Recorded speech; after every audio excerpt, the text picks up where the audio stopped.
आज बात हो रही है मध्य प्रदेश के सफल किसान मुकेश पटेल जी की, जो बता दें आपको मिश्रित खेती करते हैं, साथ ही साथ वो पशुपालन भी कर रहे हैं। किस तरह से वो पशुओं से प्राप्त होने वाले गोबर से खाद बनाते हैं, जैविक कीटनाशक तैयार करते हैं और कैसे इससे अपनी आय को बढ़ाते हैं, आइए जानते हैं उन्हीं से।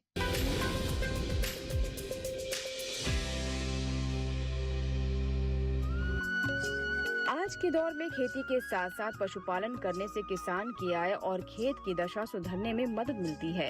मुकेश पटेल बताते हैं कि जब वे छतरपुर स्थित केवीके से जुड़े तो वैज्ञानिकों ने उनको दुधारू नस्ल के पशुओं को पालने की सलाह दी। वैज्ञानिकों की सलाह पर मुकेश पटेल ने गाय, भैंस और बकरी पालन शुरू किया। आज उनके पास 15 भैंस, 4 गाय और 4 बकरियां हैं, जिससे उनको अच्छी आमदनी हो जाती है। हम बात करते हैं पशुपालन में, जो कि हमारे खेत पर हमारे जो कि पशुपालन में हमारे पास वर्तमान में 15 भैंस है और इसके अलावा 4 गाय हैं और हमारे पास 4 बकरी हैं। क्योंकि यदि हमें प्राकृतिक तरीके से या जैविक तरीके से किसी भी प्रकार से खेती करते हैं तो उसमें पशुपालन की बहुत अहम भूमिका होती है। क्योंकि जो कि हमको अपनी ज़मीन के लिए स्वस्थ बनाने के लिए और स्वस्थ भोजन पाने के लिए हमको खाद की आवश्यकता पड़ती है। तो खाद के लिए हमको पशु पालना पड़ेगा। पशुपालन में वर्तमान स्थिति में जो कि हमारे पास 15 भैंसें हैं, तो अभी वर्तमान में 4 भैंस हमारी लग रही हैं, जिनसे हमारा पर डे का 15 लीटर का दूध आ रहा है, जिससे हमको महीने में कम से कम 15 से 20 हज़ार रुपये की इनकम प्राप्त हो रही है। इसके अलावा जो हमारे पशुओं से गोबर निकलता है, गोबर को हम खाद में कन्वर्ट करके सभी प्रकार की तरल खाद और खाद बना करके अपनी फसल पर डालते हैं, ज़मीन पर डालते हैं। उसके प्रभाव से हमारी ज़मीन स्वस्थ रहती है और हमारी जो कि फसल आती है, फसल स्वस्थ रहती है। फसल से जो कि हमको अनाज आता है, अनाज खाने से हमारा स्वास्थ्य भी स्वस्थ रहता है। तो पशु क्योंकि ज़मीन और पशु, यदि हमारे पास ज़मीन है तो पशु हमको दोनों चीज़ों को साथ में लेकर चलना पड़ेगा, तभी हम एक सफल किसान बन सकते हैं। क्योंकि ज़मीन और पशु दोनों का ही अहम भूमिका होती है। हमारी जो गाय हैं, भैंस है, उनको चराने के लिए हमारे पास में एक जंगल है।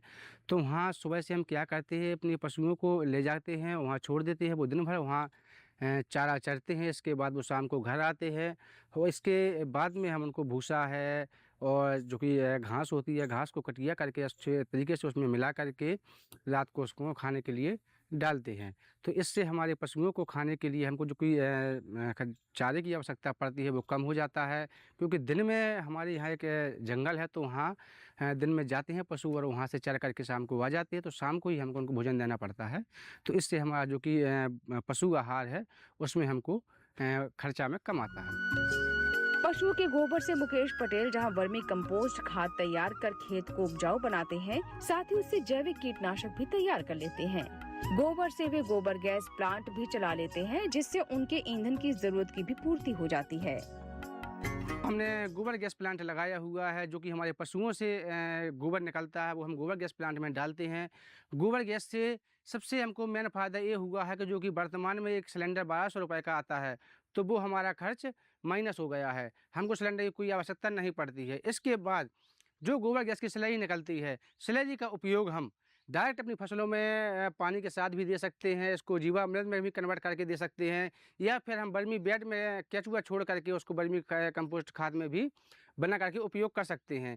यदि हम जो कि गोबर गैस की स्लरी निकलती है, उस स्लरी को वर्मी बैग में डालते हैं और उसमें केचुआ छोड़ देते हैं, तो वो 30 दिन में उसको बेस्ट खाद बना करके तैयार करती है। क्योंकि गोबर गैस के उपयोग से हमारी सबसे मेन प्रॉफिट हमको खाद से छुटकारा मिलता है। और जो कि सिलेंडर का है, जो कि रासायनिक गैस हमें बाज़ार से लेकर आते हैं, रासायनिक गैस से हम बचते हैं और हमारी प्राकृतिक गैस जो कि गोबर गैस के माध्यम से निकलती है।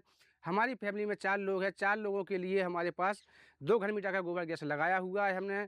उसके माध्यम से जो कि हमारे घर का किचन में उसका उपयोग किया जाता है, उस खाने का किया जाता है।